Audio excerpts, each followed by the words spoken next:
I'm Leah Mena. Welcome to Stories of Estrangement, the podcast where we delve into the complexities of family, friendship, and the ties that sometimes break. Together, we'll explore the paths that lead to estrangement, the emotions that come with it, and the ways that people navigate life beyond it.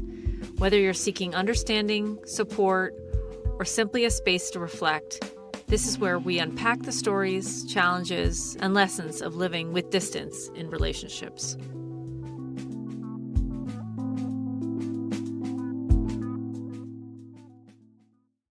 I am so excited today to bring to the podcast my sister. She is someone I admire a lot. She has two beautiful kids, about the same age as my kids. She works for the city now, and she was a public school teacher for many years, and she is just able to solve problems, and she's creative and an artist. She's trained her dog to be a therapy dog. She is like on the board of the local library. She's a gardener, a sewer, making jewelry. Anyway, she is like basically nothing she can't do. I'm looking forward to having her share her experience in her words. And I think it was valuable for me to hear, and I hope that it's a helpful continuation of our conversation. So thanks for listening and enjoy.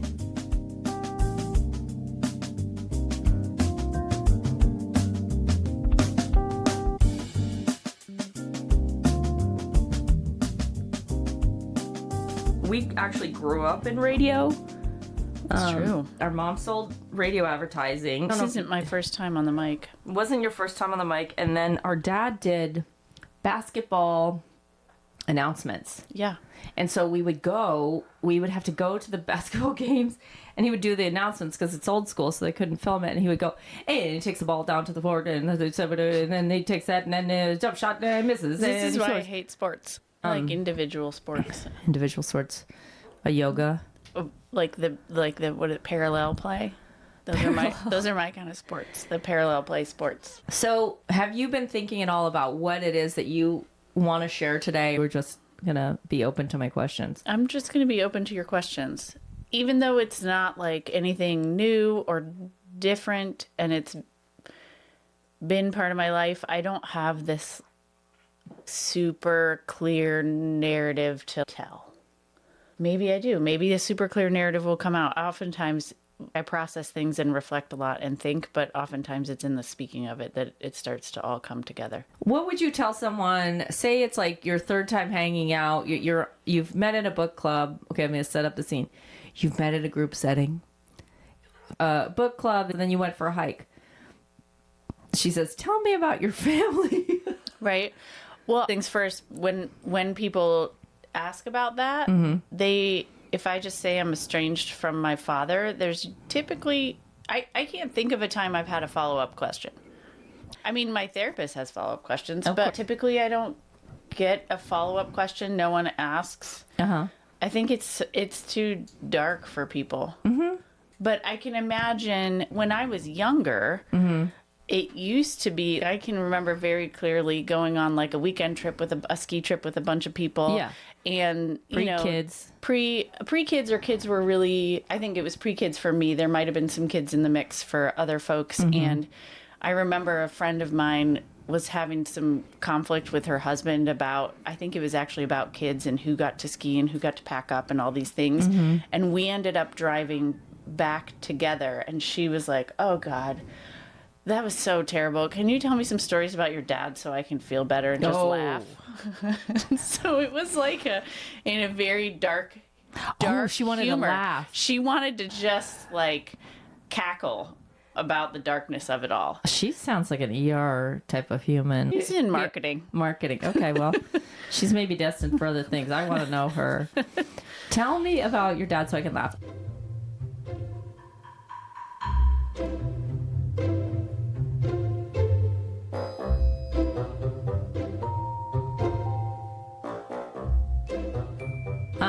You have an estrangement with our father. It's true.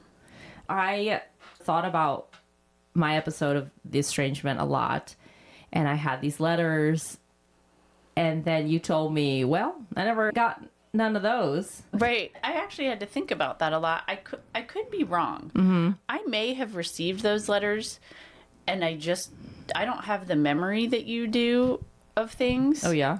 Yeah, I just don't remember things in the way that you do. I think for lots of reasons. I attribute it to, like, I'm a very boundaried person, and I think that's a positive thing most of the time. But also what that means is sometimes I'm just like, well, that's outside the scope of this, or that's a crazy person talking. And I just sort of like, it doesn't apply to me. It doesn't apply to me. I can tell very much that this is a letter that is like you wrote to yourself, and you're not actually trying to communicate to me. So I may have received those letters. I don't have any of them anymore. I certainly never received any, like the current version of Estrangement with our father. I received 0 contacts or attempts at contacts from him or his wife once it took place. Yeah. 0. 0. Like, total silence. Total silence. Because I don't remember, did you block him on your phone? I have not blocked him. I have not. Yeah. I did none of, like, I remember you took some steps. Yeah. And I did none of those things. And it was experimental to be like, I wonder what will happen if I just don't respond. Yeah. Like if I just stop making an effort. And this has been an experiment I've been doing in lots of relationships in my life. And it came as a surprise, but it shouldn't have, that in lots of these relationships I have in my life, when I stop, like I've said to you, putting myself in their orbit, the relationship ends. Because they don't have the capability to initiate anything. Provide like care or reciprocity. Attention. A minimal amount of attention. Yeah. Can't manage that. Something that really struck me as I was listening to your episode was how primary I think you are to him, and how I am secondary and or tertiary. It makes me feel so uncomfortable because I look at you and I'm like, you're a person worthy of love. And it's so true. It's so ugly. And that's like a hard thing to carry. Because I think you and I have been talking about that a lot this week. Yeah. It's ugly. It's such an interesting dynamic. And it's very clear to me, like, this isn't like the younger child talking, or like, me being small. Like, this is true. This is a huge blessing at the same time. The fact that I am not primary has saved me from so many things. Because I'm just like, I don't know. It's like one of those flat characters in a movie. It's like the Bechdel test.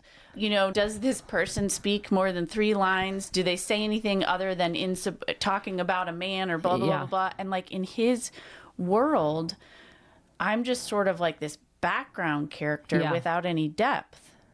Because his thing with me has to do with like sports / construction. It's called feeding a narcissist supply. So I supplied the narcissist because he wanted a son.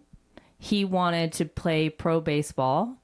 He wanted to be an amazing basketball coach. So I played basketball. I played softball. There's a lot that I didn't feed the narcissist. And I think part of that is I could observe what was happening to you and figure out either how to fade into the curtains or just ignore it. And I think there's also a piece where, just in terms of our nervous systems, your nervous system seems to be more comfortable with volume and that's so true.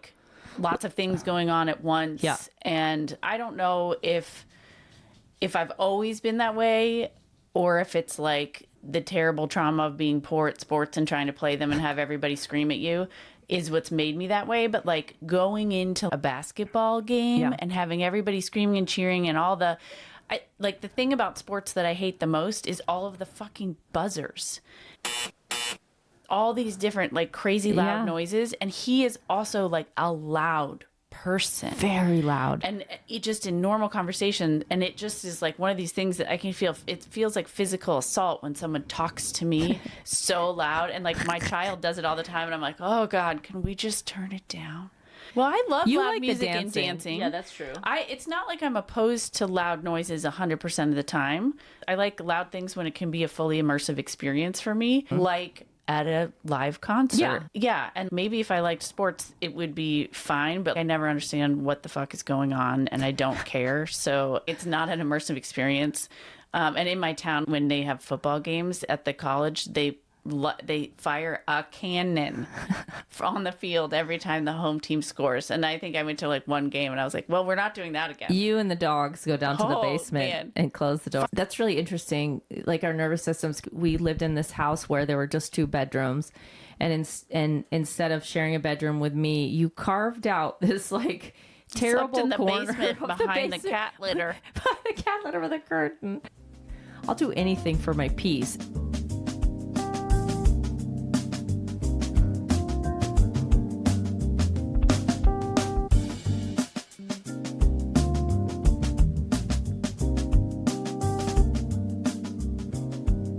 You and I had some conversations as was happening. We really thought about it of like, what about the kids, of the grandfather? I mean, maybe now that seems absurd looking back.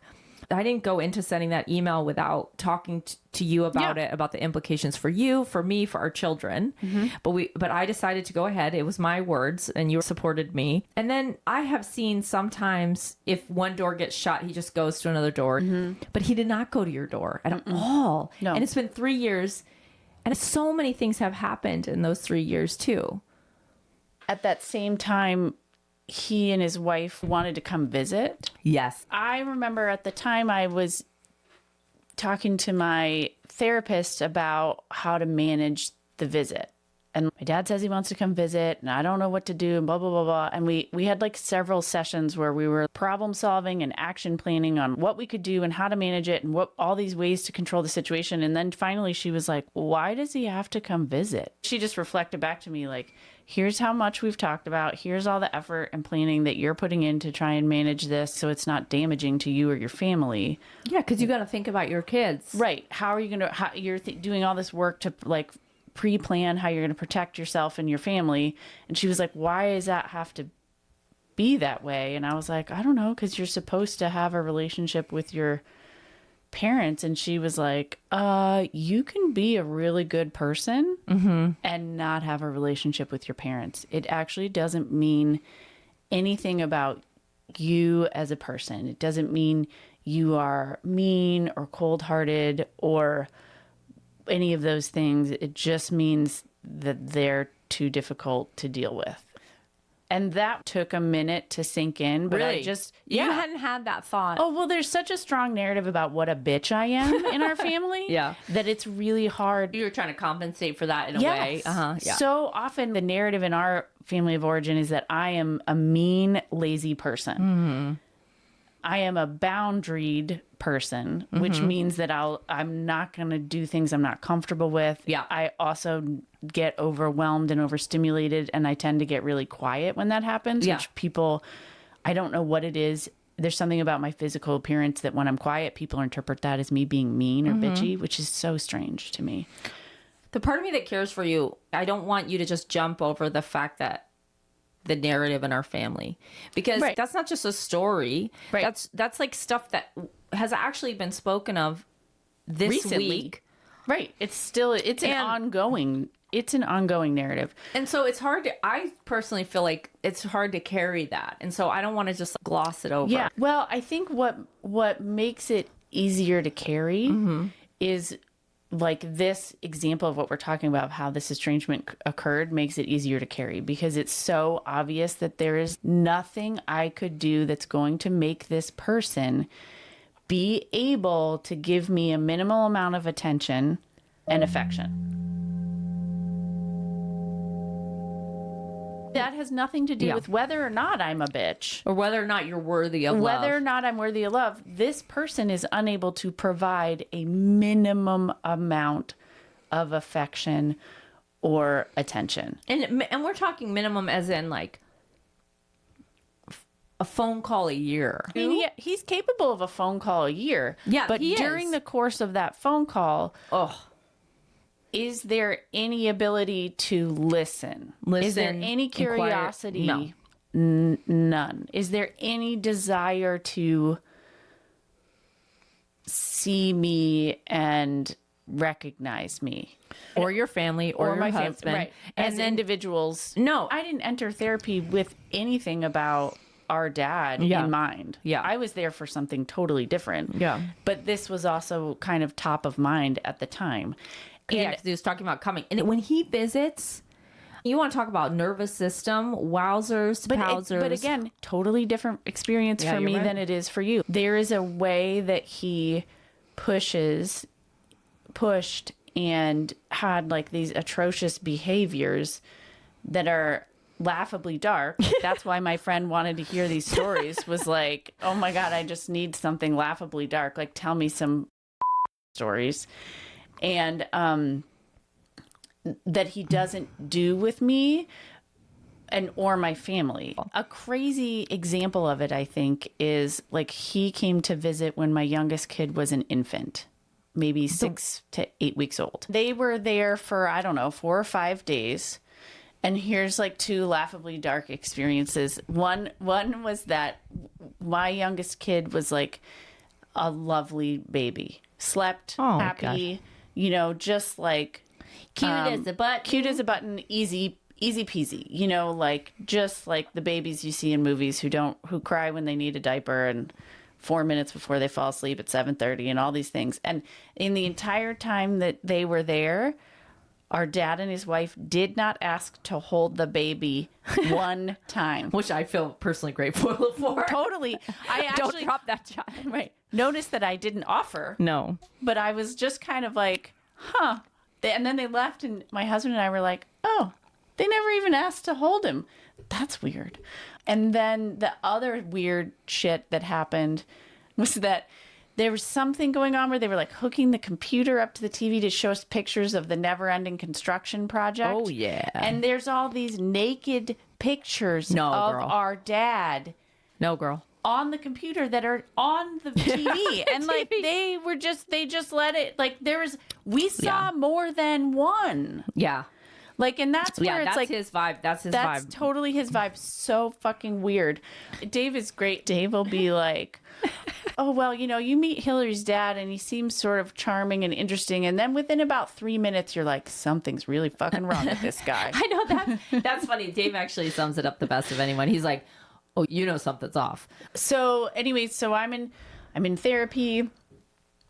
We talk about this idea, like you can still be a good person and not talk to your dad. Mm-hmm.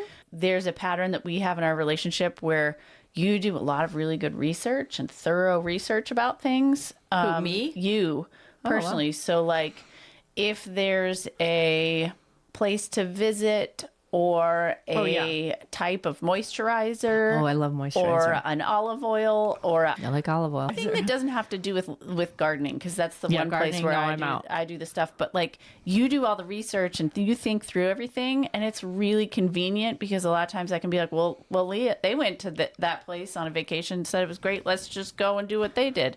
Because what I remember doing, you had this letter and you were really thinking through it very deliberately and having a lot of deliberate conversations with me, which I thought was very thoughtful. I know this will have an impact on you. Yeah. What do you want me to do? Do you feel comfortable with this? Very thoughtful. And I was like, please do whatever you feel comfortable with. Like, this guy's a crazy person. Yeah. And I think for me, it was easy to let go of because you were. I think it was also easy to let go of because our kids were older-ish. And it was very clear that there was never going to be like a grandparent-grandchild relationship. There are relationships that you can access this lovely parts of people with these relationships. And like people, our paternal grandfather. That's right. He loved us very dearly and very openly. He loved us in a way that's like had nothing to do with his treatment of his own children was. Right. But he was a problematic person in relationships for many, many people, and he was not that for us. So it was very clear to me that type of relationship was not going to happen with between my dad and my kids. That was not accessible, and that wasn't something he could do. He was too wrapped up in his own stuff. Neither of us closed that off. That's right. And so that made it easier. I just never returned a call or never said anything. And then it was just done. I think that there's a bit of, my brain always goes to, am I catastrophizing? And am I just making this all about me? Am I just going too dark or whatever? And I'm like, no, but actually they just don't seem to give a shit. Which in some ways is like, great, that's an indication that that relationship should end. Really, zero curiosity. Yeah. Unless I do all of the work. Yeah. There's this thing called gray rocking. Maybe had an internal ability to do that gray rocking before you knew what it was, before you knew clinically, this is what gray rocking is. You were doing it and just making yourself uninteresting. Here I am, so boring. I'm not going to. Right. Not going to pick up your drama. I'm not going to yell at you. I'm not going to cry. Because what have I done with him in my adult life? Like, he's come into my house and done weird things like, you know, the not wearing pants or like yelling at me and all that stuff. He's not capable of like hearing me out. I think gray rocking is part of it. I think that there is a bit of, again, the way I think about it is being a boundaried person. And we've already talked about how other people interpret that, where I would hear about these things he was doing to you. Yeah. And be prepared and be like, here's what I'm going to do. Here's what I'm going to say. This is not happening. Yeah. And there's probably a couple of small instances where he tried to push it. And I was immediately like, nunca, get the fuck out. Yeah. And I think and so he's like fishing for it a little bit. But it's like, you just said, no, I'm not playing that reindeer game with you. Right. And I think that put on your pants. Right. Like, you can, if you don't want to wear pants, you can go stay somewhere else. Get a hotel room. Oh, and actually, when he came to stay with me, I think because of what had happened with you, I always had him stay in a hotel room.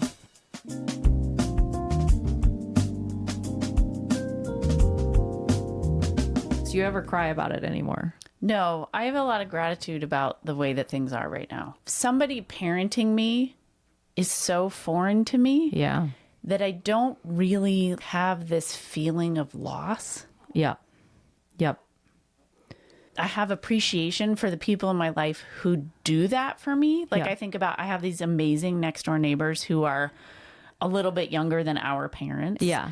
They're so cute. They're so cute. And they're very much like, we interact as peers a lot of the time because we're neighbors and, you know, et cetera, et cetera. But they do a lot of really sweet things for me and my children, not all the time, but like they do these things that are really thoughtful and caring. And we're doing all this yard work and tore up all this grass and had a rhinoceros-sized pile of turf in our driveway. I remember. And it was like, what are we going to do with this? And while we were on vacation, they hired their granddaughters to help them load up the family truck and take it to the dump for us. Yeah.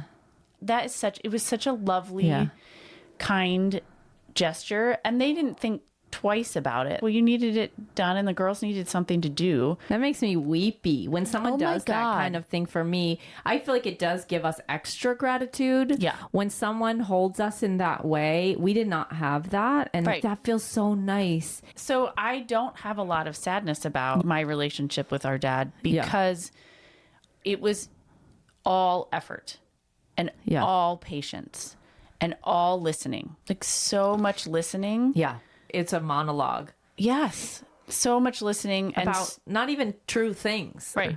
I mean, so I really don't have sadness about it.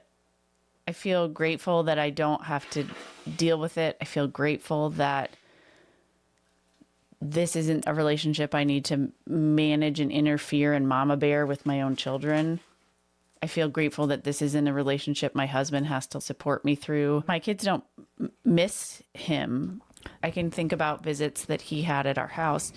It was very clear that he was unable to pay any attention to the children in a way. I think the last time he came to visit, they were little guys. And With tiny feet. little guys with tiny feet who are like so easy, you know, read a book, do whatever, and they're unable to like interact with my kids. And his wife was so strange about it. She was like, children are like cats. You just have to wait for them to come to you. There's so much that is so obvious to me that there's no value add. He's not getting anything out of me being around. So I think my lifelong strategy with him was that gray rocking of like, oh, this could go bad. I'm just not going to participate. Yeah. That's emotionally very intelligent. Yeah. It's a hard thing to learn to stop doing. I just need you to hold me while I cry. Yeah, that's not something I'm very familiar with. Yeah. And very good at asking for. Much more like, oh, I'll just be over here TCB and within my own little unit. Yeah. I think sounds like vulnerability. Yeah, there's an element of vulnerability. There's an element of I need to practice how to find solace in another human. Yeah. When you ask me about like when am I sad about not having a relationship with our dad, I think for me at the beginning you were like, she's done a lot of really great work, and I was looking at you sideways. I was like, I'm You like have. a low-level municipal employee. What the fuck are you talking my about? And you were God. talking about emotional work, and now it makes sense. Emotional work, you define the life that you wanted for yourself. Yes. For like someone who, when you were 18, you had no contact with your dad, no support from your dad. You're like, okay, well, I'm just out here in the wind. It's kind of scary. But like, because you went to college when you were 17. Right. Well, and luckily we had a multitude of other family members who We did. stepped in and cared for me.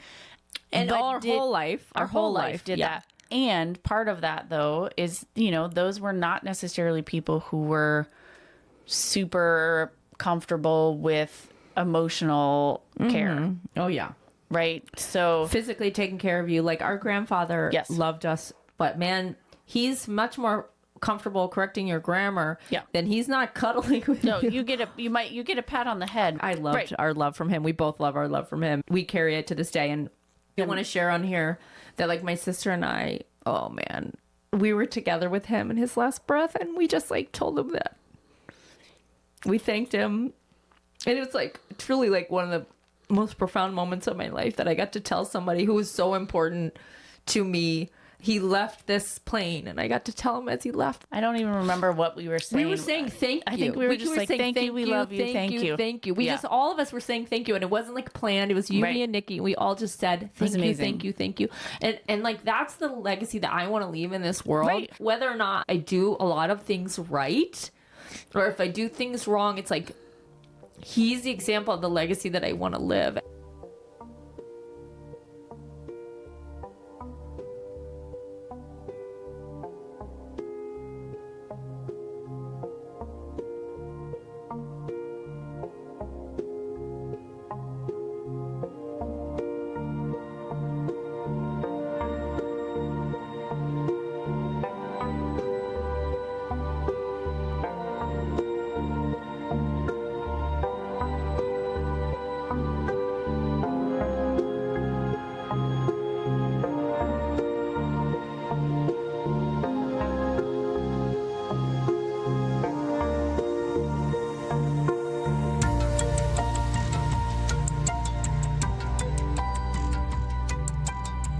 And I think, so for me, again, back to you were talking about how I've done good work. And one of the things that I'm really proud of is actually realizing and acting on the idea that I'm a person worthy of love, affection, and attention. Absolutely. And that's not something I need to work for. No. That's something like me as a human and how I show up. Yep. I am worthy of love and affection and attention. And not that I'm not making mistakes, and not that I'm not hurting people, but I am not doing anything I need to hide from anybody or be ashamed of. I'm a flawed human moving my way through the world. I can still be a good person, worthy of love, affection, and attention, even when I don't have a relationship with this person. It is weird that you didn't have anything whatsoever. There's no process. I also am sort of very pragmatic in this way of like, okay, well, I mean, if I need to say something to process through it, I'll talk about it with you. Yeah. And I might write something down. Yeah. But I don't feel a need to share it with anyone if they're not going to hear it. Yeah, no, it's so true. I think we're all just trying to be our best selves. You talked about being worthy of love. When I was saying it before, I was saying I'm a person worthy of love, attention, and affection. Love, attention, and affection. But I think for me, attention and affection is how you show your love. Yeah. And I say it like that. But I just wonder if that would be helpful for people. For some of us, I'm a person worthy of attention and affection would be really helpful because We might think that it has to be couched in a certain kind of behavior or smiles. Miles, that has been a lifelong rage fest for me. Yeah. Why do people feel like they can there's something about my face or my demeanor that people feel like they can tell me to smile? And I feel like we understand that's have being a woman, but I'm also like, fuck you. We I'm have having a like terrible day. but growing up in a lesbian household, like there's definitely some gender stuff that we just are like, yeah, no, I'm not adopting that one.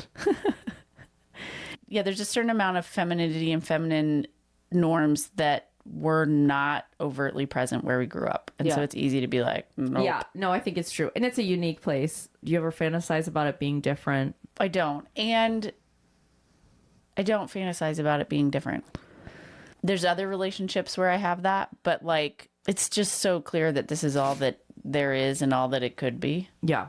Do you feel like you would have advice for someone who is thinking about this and doesn't know where to go? Well, I think there's part of examining, again, this sounds very pragmatic, but like examining, well, what do you get out of the relationship? Do you receive attention and affection? Do you receive other positive benefits Yeah. that make it worthwhile Yeah. and make it something that is of value to you? There's value in any relationship. I think we're Yeah. hardwired for connection and being together.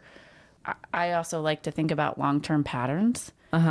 And not that people aren't capable and willing to change at any point in time in their life, but you can also look at long-term patterns and see, where are we? What is this? Yeah. How likely is this to change? Yeah. They have not said anything to me that shows that they have insight. That's right. And yeah, there's a lot of hurt that you can dwell in when you start to think about what are the patterns. But if you have some distance, you can start to think about, what are the patterns? What are they capable But of? if you're holding yourself in this, like, I'm a person worthy of love and affection, and when I look at these patterns, it's not about there's something wrong with me. Yeah. There's something wrong with them. There is something prohibiting them from being able to function fully.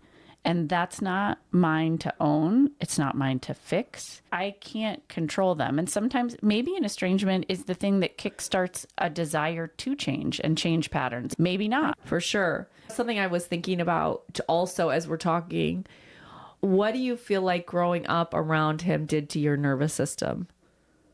I get overwhelmed and overstimulated with too much noise and yelling and like cheering and all that shit. I'm immediately just like, ah! And that is because I mean, we grew up with a lot of loud music. And I love loud music.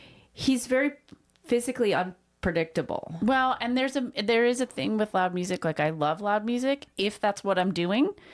If I'm like if I'm making dinner and people are talking and there's loud music, it's too much. I'm like, we got to turn off the music. If there's a lot going on at once, I think I'm pretty porous. And I think that's part of growing up with him, is being porous, is being very attentive to what's happening and what's the mood and when is it turning. Yes. And when do I need to disappear versus when is it okay and this is going to be fun and we can engage and we can play versus, oh, I'm going to disappear now. And so I'm very porous, and that was something that served me really well professionally when I was an educator. Yep. And then it got to a certain point where I was like, oh God, I can't take this anymore. Yeah, because you're absorbing so Constantly. much. There's a hypervigilance in growing up in his orbit. Yeah. And at the same thing, I am really good in a crisis. I can like tune out the overstimulation and zone in on here's what we're doing and what we need. And like, I remember that you giving birth to Ellis. yeah, like I am just You were like focused. You were on the job. locked in, Locked in, as the kids say. as the kids would say. There's like very little that I have experienced in the outside world that has been as scary as my home life. Yeah.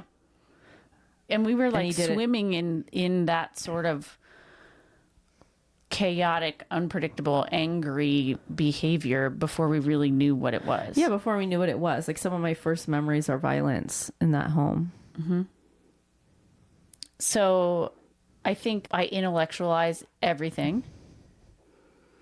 And I don't know if that's not like a behavior that we saw, but I think that's No, part it's of my coping. gray rocking was it's coping, and part of my gray rocking was reading.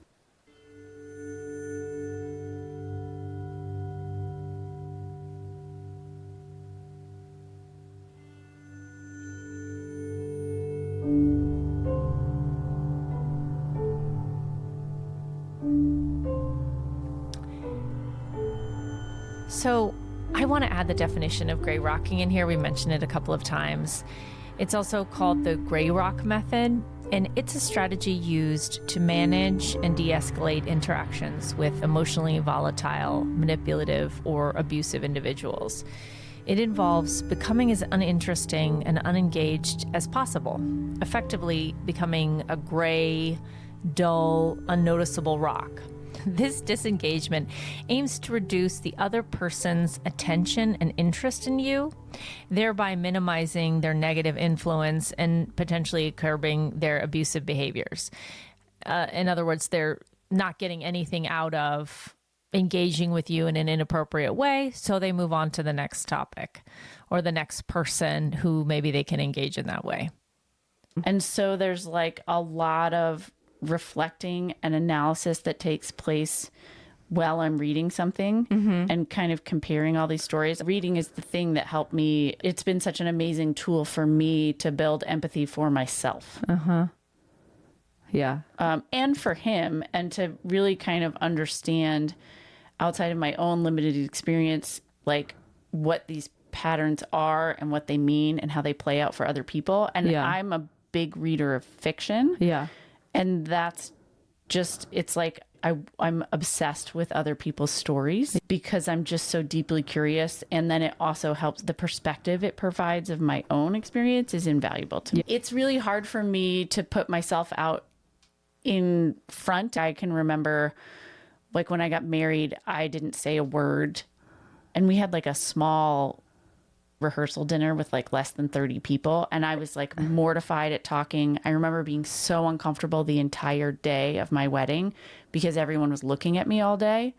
That's so And funny. That's gone. Yeah. I no longer. Oh, yeah. No, you go up in front of. I talk in front of people. Hundreds of- I don't care if people are looking at me anymore. Like that's no longer part of me, but I carried that around for a really long time because attention always had a negative connotation. Yes. Attention always just had a negative connotation. It was just not something I wanted. And so attention was just never It never was felt good. Okay, well, let's just close up. close up shop. Yeah. Okay. Well, I love you. I appreciate you having vulnerability here with us. I feel like we could go more. We could go more, but you know what? That's what our life is for. We have more time. That's really something I have that travel- you just said right there.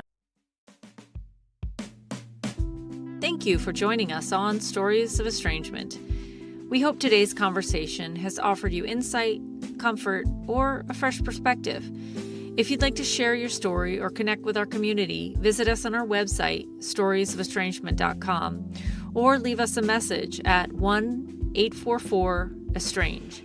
That's 1-844-378-7264. Don't forget to subscribe, rate, and review the podcast. It helps us reach more listeners like you.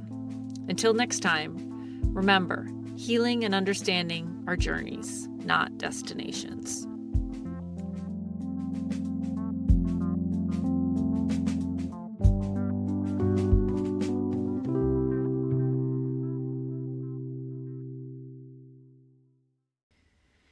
Today's episode brought to you by producers and editors Leah Mena and Chris Mena. Music by Finn Herman.